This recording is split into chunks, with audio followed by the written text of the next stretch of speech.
الحمد لله رب العالمين الرحمن الرحيم مالك يوم الدين إياك نعبد وإياك نستعين اهدنا الصراط المستقيم صراط الذين أنعمت عليهم غير المغضوب عليهم ولا الضالين.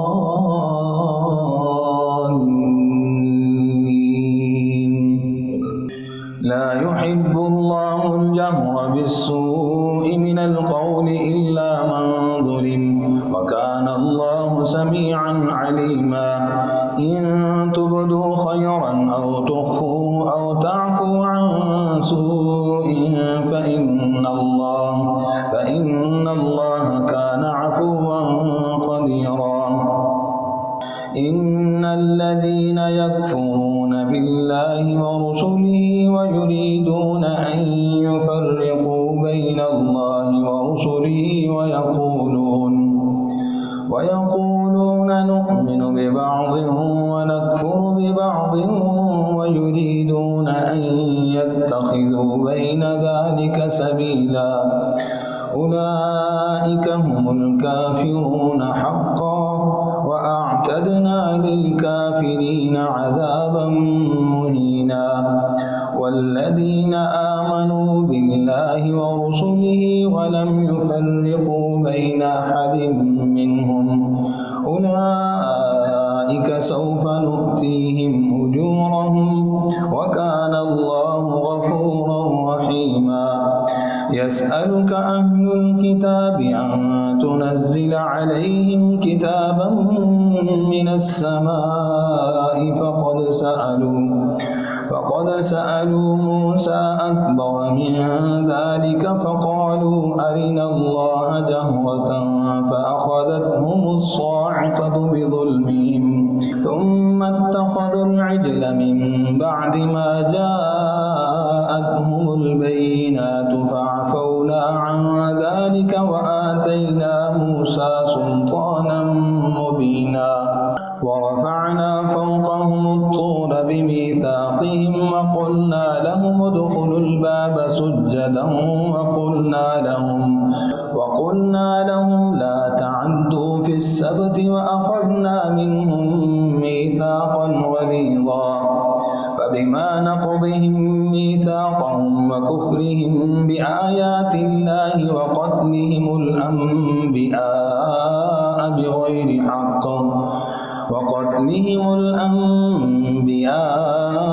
بغير حق وقولهم قلوبنا غلف بل طبع الله عليها بكفرهم فلا يؤمنون إلا قليلا. وبكفرهم وقولهم على مريم بهتانا عظيما. وقولهم إنا قتلنا المسيح عيسى ابن مريم رسول الله وما قتلوه وما صلبوه ولكن شبه لهم وإن الذين اختلفوا فيه لفي شك منه ما لهم به من علم إلا اتباع الظن وما قتلوه يقينا بل رفعه الله إليه وكان الله وكان الله عزيزا حكيما. وإن من أهل الكتاب إلا ليؤمنن به قبل موته ويوم القيامة يكون عليهم شهيدا. فبظلم من الذين هادوا حرمنا عليهم طيبات أحلت لهم وبصدهم عن سبيل الله كثيرا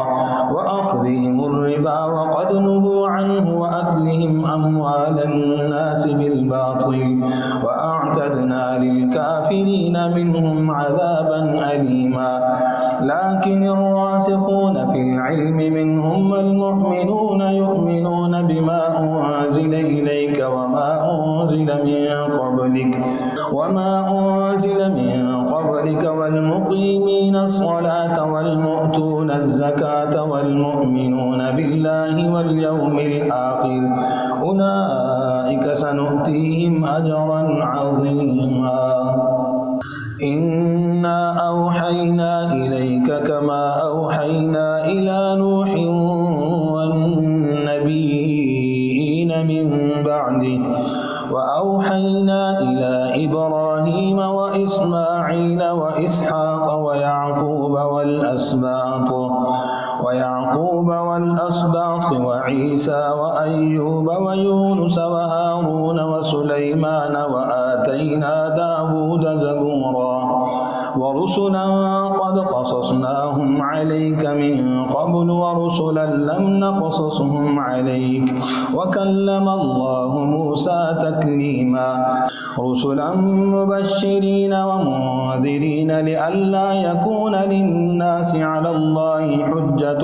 بعد الرسل وكان الله عزيزا حكيما لكن الله يشهد بما أنزل إليك أنزله بعلمه والملائكة يشهدون وكفى بالله شهيدا إن الذين كفروا وصدوا عن سبيل الله قد ضلوا ضلالا بعيدا إن الذين كفروا وظلموا لم يكن الله ليغفر لهم ولا ليهديهم طريقا إلا طريق جهنم خالدين فيها أبدا وكان ذلك على الله يسيرا يا أيها الناس قد جاءكم الرسول بالحق من ربكم فآمنوا خيرا لكم وإن تكفروا فإن لله ما في السماوات والأرض وكان الله عليما حكيما يا أهل الكتاب لا تغلوا في دينكم ولا تقولوا على الله إلا الحق إنما المسيح عيسى ابن مريم رسول الله وكلمته ألقاها إلى مريم وروح منه فآمنوا بالله ورسله ولا تقولوا ثلاثة انتهوا خيرا لكم إنما الله إله واحد سبحانه أن يكون له ولد له ما في السماوات وما في الأرض وكفى بالله وكيلا لن يستنكف المسيح أن يكون عبدا لله ولا الملائكة المقربون ومن يستنكف عن عبادته ويستكبر فسيحشرهم إليه جميعا فأما الذين آمنوا وعملوا الصالحات فيوفيهم أجورهم ويزيدهم من فضله وأما الذين استنكفوا واستكبروا فيعذبهم عذابا أليما ولا يجدون لهم من دون الله وليا ولا نصيرا يا أيها الناس قد جاءكم برهان من ربكم وأنزلنا إليكم نورا مبينا فأما الذين آمنوا بالله واعتصموا به فسيدخلهم في رحمة منه وفضل ويهديهم إليه صراطا مستقيما يستفتونك قل الله يفتيكم في الكلالة إن امرؤ هلك ليس له ولد وله أخت فلها نصف ما ترك وهو يرثها إن لم يكن لها ولد فإن كانت اثنتين فلهما الثلثان مما ترك وإن كانوا إخوة رجالا ونساء فللذكر مثل حظ الأنثيين يبين الله لكم أن تضلوا والله بكل شيء عليم يا أيها الذين آمنوا أوفوا بالعقود أحلت لكم بهيمة الأنعام إلا ما يتلى عليكم غير محل الصيد وأنتم حرم إن الله يحكم ما يريد يا أيها الذين آمنوا لا تحلوا شعائر الله ولا الشهر الحرام ولا الهدي ولا القلائد ولا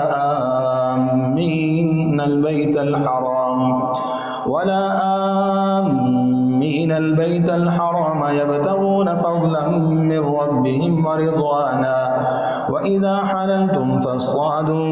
ولا يجرمنكم شنآن قوم أن صدوكم عن المسجد الحرام أن تعتدوا وتعاونوا على البر والتقوى ولا تعاونوا على الإثم والعدوان واتقوا الله إن الله شديد العقاب. حرمت عليكم الميتة والدم ولحم الخنزير وما أهل لغير الله به والمنخنقة والموقوذة والمتردية والنطيحة وما أكل السبع إلا ما ذكيتم وما ذبح على النصب وأن تستقسموا بالأزلام ذلكم فسق. اليوم يئس الذين كفروا من دينكم فلا تخشوهم واخشون. اليوم أكملت لكم دينكم وأتممت عليكم نعمتي ورضيت لكم الإسلام دينا فمن اضطر في مخمصة غير متجانف لإثم فإن الله غفور رحيم. يسألونك ماذا أحل لهم قل أحل لكم الطيبات وما علمتم من الجوارح مكلبين تعلمونهن مما علمكم الله فكلوا مما أمسكن عليكم واذكروا اسم الله عليه واتقوا الله إن الله سريع الحساب. اليوم أحل لكم الطيبات وطعام الذين أوتوا الكتاب حل لكم وطعامكم حل لهم والمحصنات من المؤمنات والمحصنات من الذين أوتوا الكتاب من قبلكم إذا آتيتموهن أجورهن محصنين غير مسافحين ولا متخذي أخدان ومن يكفر بالإيمان فقد حبط عمله وهو في الآخرة من الخاسرين. يا أيها الذين آمنوا إذا قمتم إلى الصلاة فاغسلوا وجوهكم وأيديكم إلى المرافق وامسحوا برؤوسكم وأرجلكم إلى الكعبين وإن كنتم جنبا فاطهروا وإن كنتم مرضى أو على سفر أو جاء أحد منكم من الغائط أو لامستم النساء فلم تجدوا ماء فتيمموا صعيدا طيبا فامسحوا بوجوهكم وأيديكم منه ما يريد الله ليجعل عليكم من حرج ولكن يريد ليطهركم وليتم نعمته عليكم لعلكم تشكرون. واذكروا نعمة الله عليكم وميثاقه الذي واثقكم به إذ قلتم سمعنا وأطعنا واتقوا الله إن الله عليم بذات الصدور. يا أيها الذين آمنوا كونوا قوامين لله شهداء بالقسط ولا يجرمنكم شنآن قوم على ألا تعدلوا اعدلوا هو أقرب للتقوى واتقوا الله إن الله خبير بما تعملون. وعد الله الذين آمنوا وعملوا الصالحات لهم مغفرة وأجر عظيم. والذين كفروا وكذبوا بآياتنا أولئك أصحاب الجحيم. يا أيها الذين آمنوا اذكروا نعمة الله عليكم إذ هم قوم أن يبسطوا إليكم أيديهم فكف أيديهم عنكم واتقوا الله وعلى الله فليتوكل المؤمنون. ولقد أخذ الله ميثاق بني إسرائيل وبعثنا منهم 12 نقيبا وقال الله إني معكم لئن أقمتم الصلاة وآتيتم الزكاة وآمنتم برسلي وعزرتموهم وأقرضتم الله قرضا حسنا لأكفرن عنكم سيئاتكم ولأدخلنكم جنات تجري من تحتها الأنهار فمن كفر بعد ذلك منكم فقد ضل سواء السبيل فبما نقضهم ميثاقهم لعناهم وجعلنا قلوبهم كقاسية يحرفون الكلم عن مواضعه ونسوا حظا مما ذكروا به ولا تزال تطلع على خائنة منهم إلا قليلا منهم فاعف عنهم واصفح إن الله يحب المحسنين ومن الذين قالوا إنا نصارى أخذنا ميثاقهم فنسوا حظا مما ذكروا به فأغرينا بينهم العداوة والبغضاء إلى يوم القيامة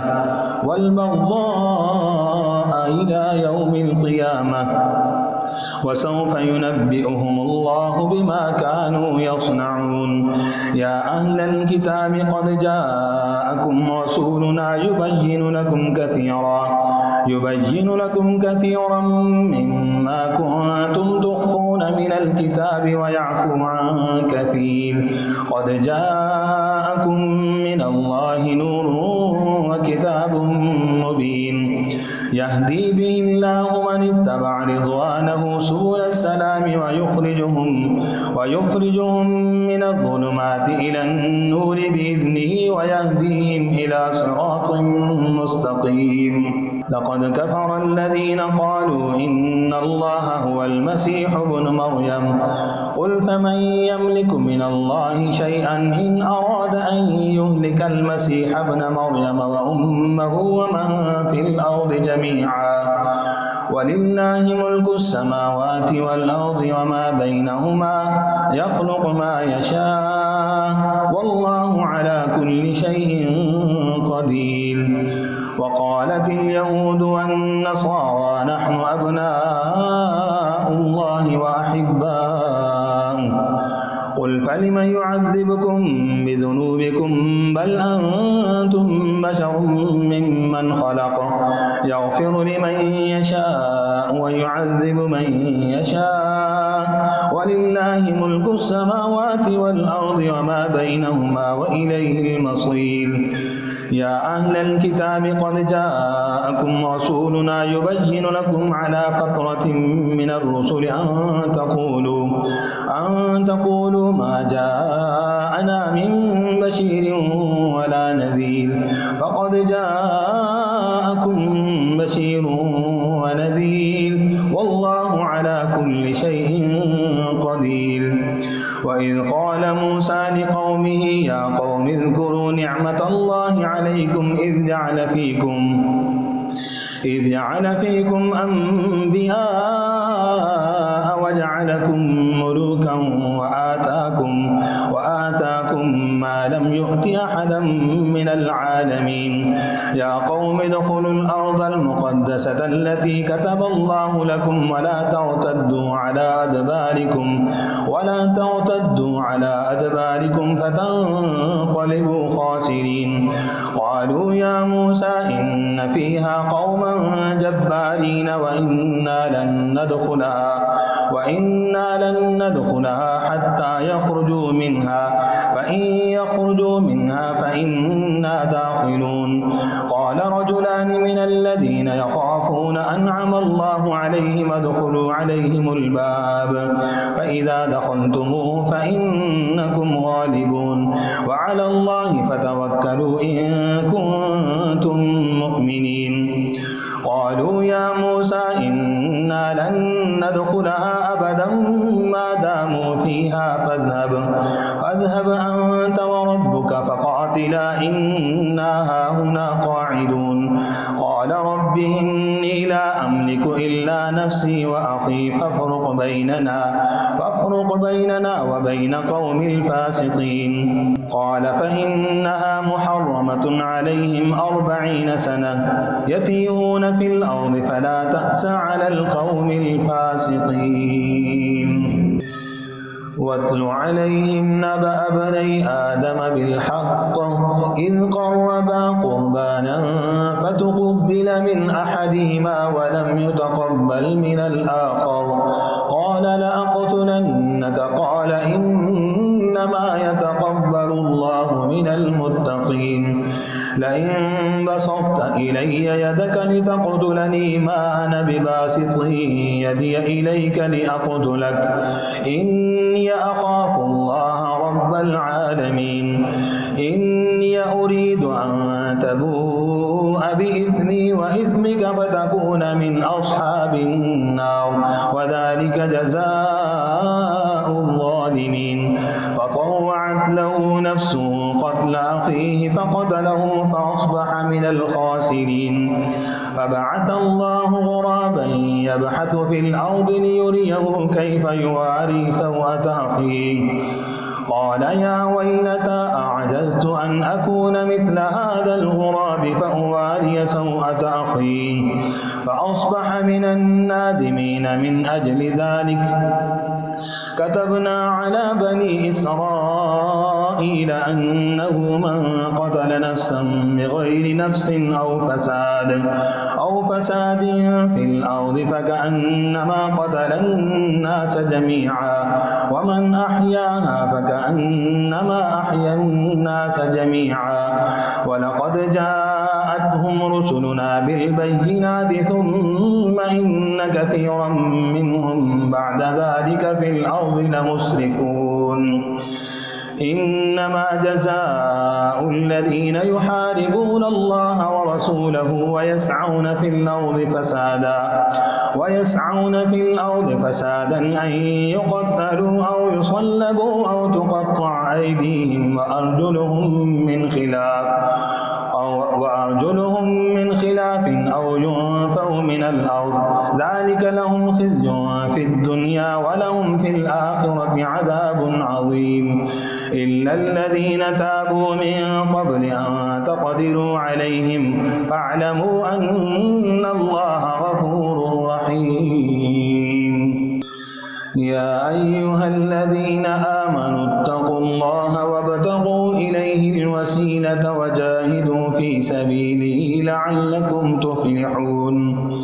إن الذين كفروا لو أن لهم ما في الأرض جميعا ومثله معه ليفتدوا به من عذاب يوم القيامة ما تقبل منهم ولهم عذاب أليم. يريدون أن يخرجوا من النار وما هم بخارجين منها ولهم عذاب مقيم. والسارق والسارقة فاقطعوا أيديهما جزاء بما كسبا نكالا من الله والله عزيز حكيم. فمن تاب من بعد ظلمه وأصلح فإن الله يتوب عليه إن الله غفور رحيم. ألم تعلم أن الله له ملك السماوات والأرض يعذب من يشاء ويغفر لمن يشاء والله على كل شيء قدير. يا أيها الرسول لا يحزنك الذين يسارعون في الكفر من الذين قالوا آمنا بأفواههم ولم تؤمن قلوبهم ومن الذين هادوا سماعون للكذب سماعون لقوم آخرين لم يأتوك يحرفون الكلم من بعد مواضعه يقولون إن أوتيتم هذا فخذوه وإن لم تؤتوا فاحذروا ومن يرد الله فتنته فلن تملك له من الله شيئا. أولئك الذين لم يرد الله أن يطهر قلوبهم لهم في الدنيا خزي ولهم في الآخرة عذاب عظيم. سماعون للكذب أكالون للسحت فإن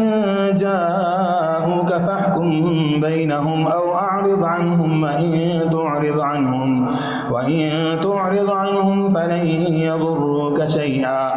وإن حكمت فاحكم بينهم بالقسط إن الله يحب المقسطين وكيف يحكمونك وعندهم التوراة فيها حكم الله ثم يتولون من بعد ذلك وما أولئك بالمؤمنين إنا أنزلنا التوراة فيها هدى ونور يحكم بها النبيون الذين أسلموا للذين هادوا والربانيون والأحبار بما استحفظوا من كتاب الله وكانوا عليه شهداء فلا تخشوا الناس واخشوني ولا تشتروا بآياتي ثمنا قليلا ومن لم يحكم بما أنزل الله فأولئك هم الكافرون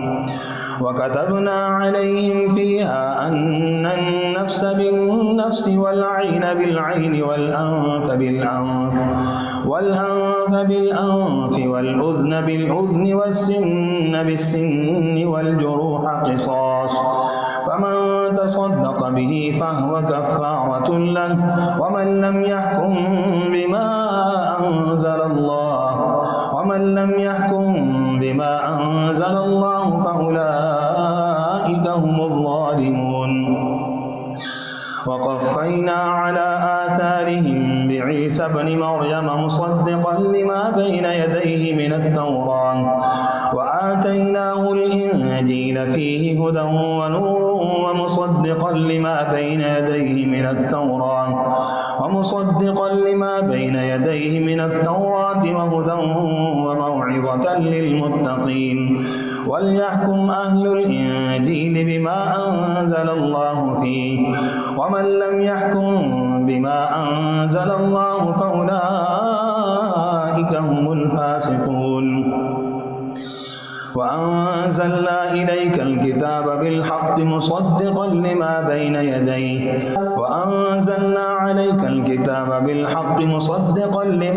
يديه من الكتاب ومهيمنا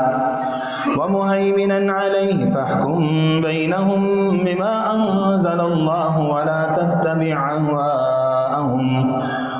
تتبع أهواءهم عما جاءك من الحق لكل جعلنا منكم شرعة ومنهاجا ولو شاء الله لجعلكم أمة واحدة ولكن ليبلوكم فيما آتاكم فاستبقوا الخيرات إلى الله مرجعكم جميعا فينبئكم بما كنتم فيه تختلفون وأنحكم بينهم بما أنزل الله ولا تتبع أهواءهم واحذرهم أن يفتنوك عن بعض ما أنزل الله إليك فإن تولوا فاعلم أنما يريد الله أن يصيبهم ببعض ذنوبهم وإن كثيرا من الناس لفاسقون أفحكم الجاهلية يبغون ومن أحسن من الله حكما لقوم يوقنون يا أيها الذين آمنوا لا تتخذوا اليهود والنصارى أولياء بعضهم أولياء بعض ومن يتولهم منكم فإنه منهم إن الله لا يهدي القوم الظالمين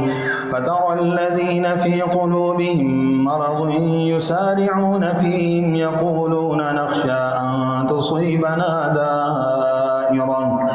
فعسى الله أن يأتي بالفتح أو أمر من عنده فيصبحوا على ما أسروا في أنفسهم نادمين يقول الذين آمنوا أهؤلاء الذين أقسموا بالله جهد أيمانهم إنهم لمعكم حبطت أعمالهم فأصبحوا خاسرين يا أيها الذين آمنوا آمنوا من يرتد منكم عن دينه فسوف يأتي الله بقوم يحبهم ويحبونه أذلة على المؤمنين أعزة على الكافرين يجاهدون في سبيل الله ولا يخافون لومة لائم ذلك فضل الله يؤتيه من يشاء والله واسع عليم إنما وليكم الله ورسوله والذين آمنوا الذين يقيمون الصلاة ويؤتون الزكاة وهم راكعون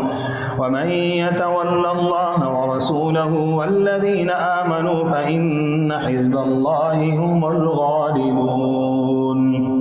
يا أيها الذين آمنوا لا تتخذوا الذين اتخذوا دينكم هزؤا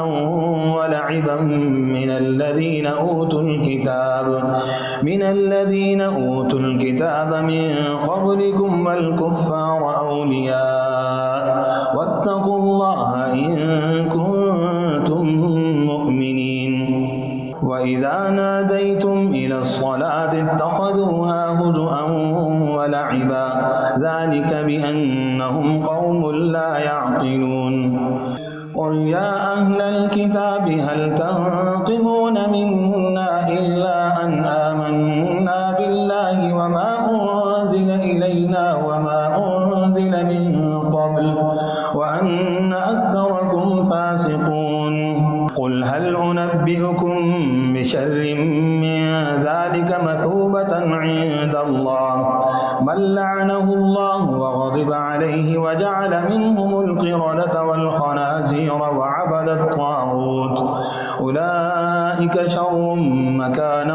وأضل عن سواء السبيل وإذا جاءوكم قالوا آمنا وقد دخلوا بالكفر وهم قد خرجوا به والله أعلم بما كانوا يكتمون وترى كثيرا منهم يسارعون في الإثم والعدوان وأكلهم السحت لبئس ما كانوا يعملون لولا ينهاهم الربانيون والأحبار عن قولهم الإثم وأكلهم السحت لبئس ما كانوا يصنعون وقالت اليهود يد الله مغلولة غلت أيديهم ولعنوا بما قالوا بل يداه مبسوطتان ينفق كيف يشاء وليزيدن كثيرا منهم ما أنزل إليك من ربك طغيانا وكفرا وألقينا بينهم العداوة والبغضاء إلى يوم القيامة كلما أوقدوا نارا للحرب أطفأها الله ويسعون في الأرض فسادا والله لا يحب المفسدين ولو أن أهل الكتاب آمنوا واتقوا لكفرنا عنهم سيئاتهم ولأدخلناهم جنات النعيم ولو أنهم أقاموا التوراة والإنجيل وما أنزل إليهم من ربهم لأكلوا من فوقهم ومن تحت أرجلهم منهم أمة مقتصدة وكثير منهم ساء ما يعملون يا أيها الرسول بلغ ما أنزل إليك من ربك وإن لم تفعل فما بلغت رسالاته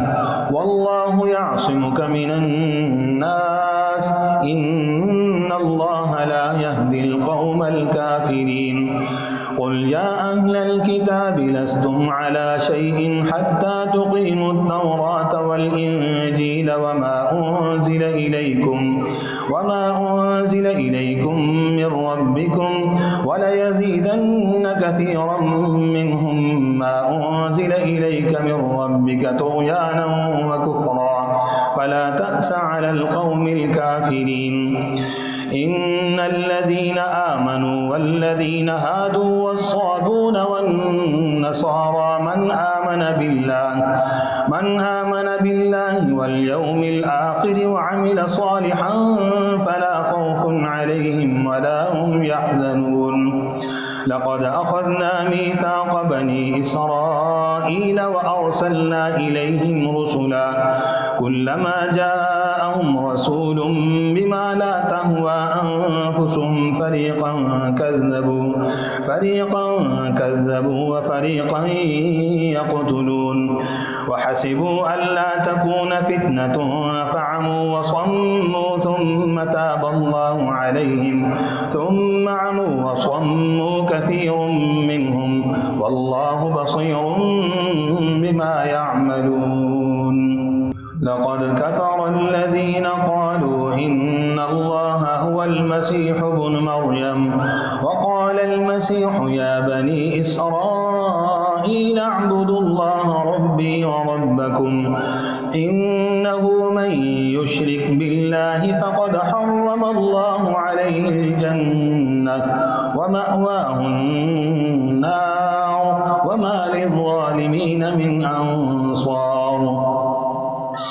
لقد كفر الذين قالوا إن الله ثالث ثلاثة وما من إله إلا إله واحد وإن لم ينتهوا عما يقولون ليمسن الذين كفروا منهم عذاب أليم. أفلا يتوبون إلى الله ويستغفرونه والله غفور رحيم. ما المسيح ابن مريم إلا رسول قد خلت من قبله الرسل وأمه صديقة كانا يأكلان الطعام انظر كيف نبين لهم الآيات ثم انظر أنا يؤفكون. قل أتعبدون من دون الله ما لا يملك لكم ضرا ولا نفعا والله هو السميع العليم. قل يا أهل الكتاب لا تغلوا في دينكم غير الحق ولا تتبعوا أهواء قوم قد ضلوا من قبل وأضلوا كثيرا وضلوا عن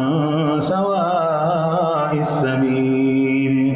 لعن الذين كفروا من بني إسرائيل على لسان داود وعيسى بن مريم ذلك بما عصوا وكانوا يعتدون. كانوا لا يتناهون عن منكر فعلوه لبئس ما كانوا يفعلون. ترى كثيرا منهم يتولون الذين كفروا لبئس ما قدمت لهم أنفسهم أن سخط الله عليهم وفي العذاب هم خالدون. ولو كانوا يؤمنون بالله والنبي وما أنزل إليه ما اتخذوهم أولياء ولكن كثيرا منهم فاسقون. لتجدن أشد الناس عداوة للذين آمنوا اليهود والذين أشركوا ولتجدن أقربهم مودة للذين آمنوا الذين قالوا إنا نصارى ذلك بأن منهم قسيسين ورهبانا وأنهم لا يستكبرون.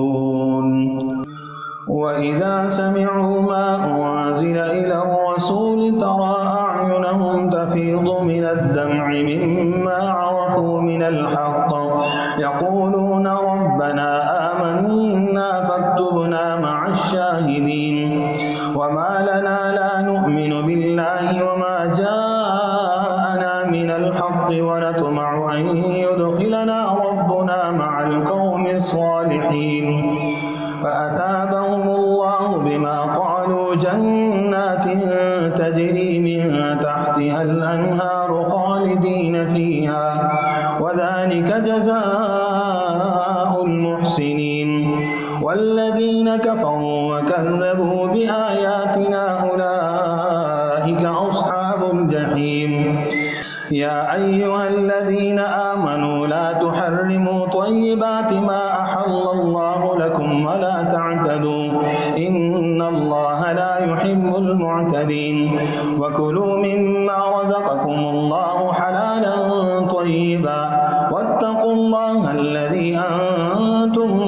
به مؤمنون. لا يؤاخذكم الله باللغو في أيمانكم ولكن يؤاخذكم بما عقدتم الأيمان، فكفارته إطعام 10 مساكين من أوسط ما تطعمون أهليكم أو كسوتهم أو تحرير رقبة، فمن لم يجد فصيام 3 أيام، ذلك كفارة أيمانكم إذا حلفتم واحفظوا أيمانكم، كذلك يبين الله لكم آياته لعلكم تشكرون. يا أيها الذين آمنوا إنما الخمر والميسر والأنصاب والأزلام رجس من عمل الشيطان فاجتنبوه لعلكم تفلحون. إنما يريد الشيطان أن يوقع بينكم العداوة والبغضاء في الخمر والميسر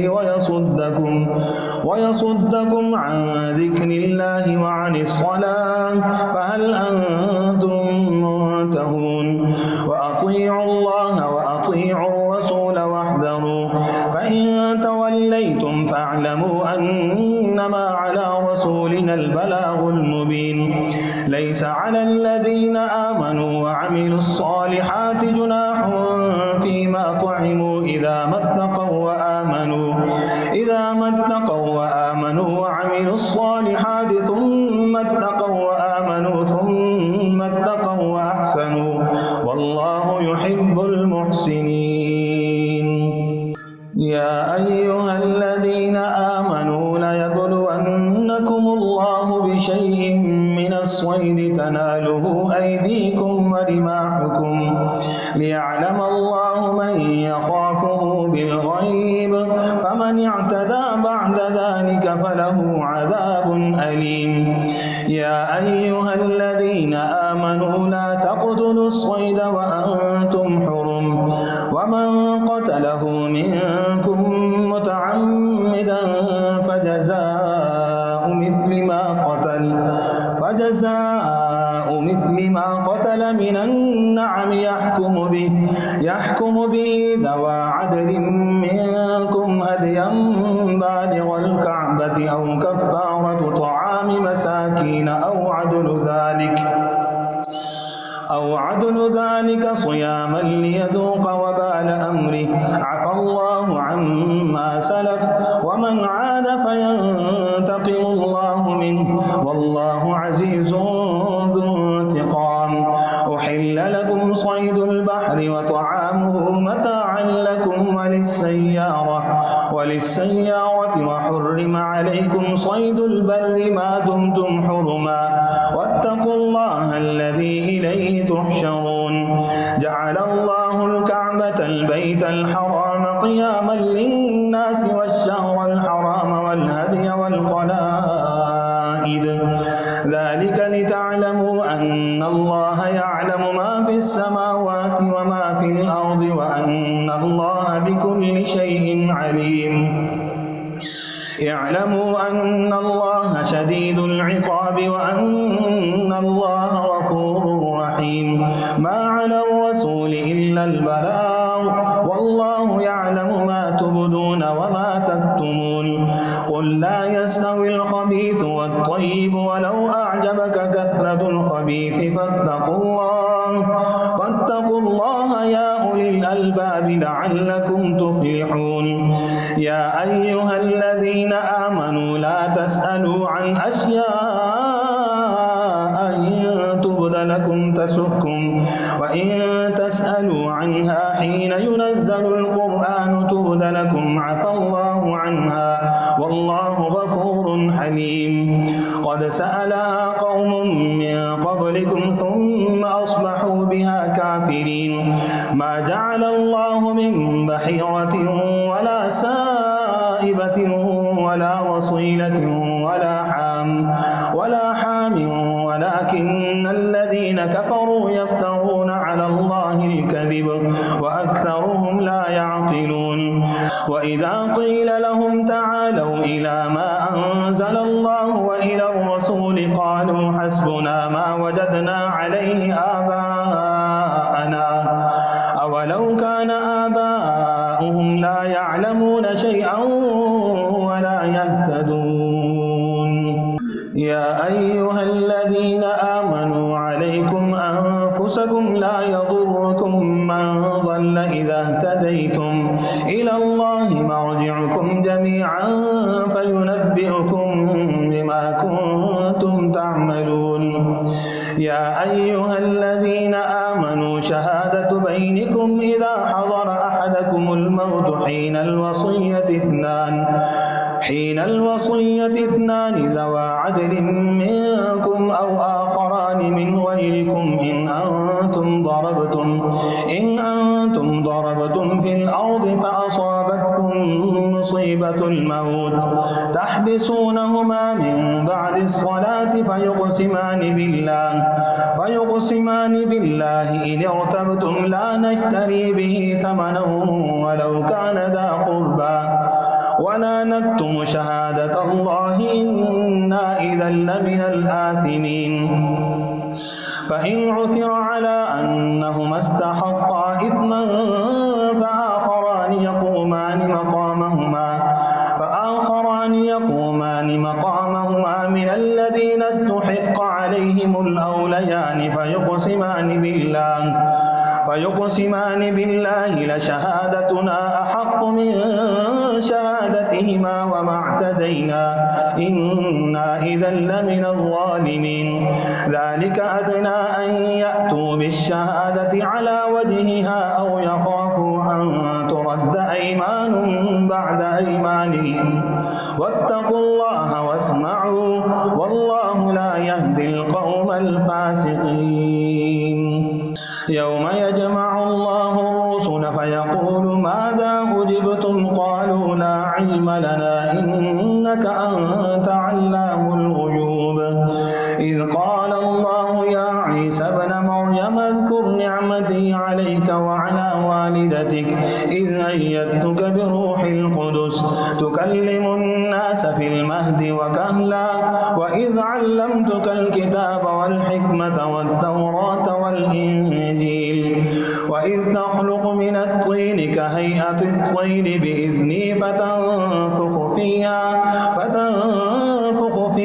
فتكون طائرا بإذني وتبرئ الأكمه والأبرص بإذني وإذ تخرج الموتى بإذني وإذ كفرت بني إسرائيل عنك إذ جئتهم بالبينات فقال الذين كفروا منهم إن هذا إلا سحر مبين وإذ أوحيت إلى الحواريين أن آمنوا بي وبرسولي قالوا آمنا واشهد بأننا مسلمون إذ قال الحواريون يا عيسى ابن مريم هل يستطيع ربك أن ينزل علينا مائدة من السماء قال اتقوا الله إن كنتم مؤمنين قالوا نريد أن نأكل منها وتطمئن قلوبنا ونعلم أن قد صدقتنا ونكون عليها من الشاهدين قال عيسى ابن مريم اللهم ربنا أنزل علينا مائدة من السماء تكون لنا عيدا لأولنا وآخرنا وآية منك وارزقنا وأنت خير الرازقين قال الله إني منزلها عليكم فمن يكفر بعد منكم فإني أعذبه عذابا لا أعذبه أحدا من العالمين وإذ قال الله يا عيسى ابن مريم أنت قلت للناس اتخذوني وأمي إلهين من دون الله قال سبحانك ما يكون لي أن أقول ما ليس لي بحق إن كنت قلته فقد علمته تعلم ما في نفسي ولا أعلم ما في نفسك إنك أنت علام الغيوب ما قلت لهم إلا ما أمرتني به أن اعبدوا الله ربي وربكم وكنت عليهم شهيدا ما دمت فيهم فلما توفيتني كنت أنت الرقيب عليهم وأنت على كل شيء شهيد إن تعذبهم فإنهم عبادك وإن تغفر لهم فإنك أنت العزيز الحكيم قال الله هذا يوم ينفع الصادقين صدقهم لهم جنات تجري من تحتها الأنهار خالدين فيها أبدا رضي الله عنهم ورضوا عنه ذلك الفوز العظيم لله ملك السماوات والأرض وما فيهن وهو على كل شيء قدير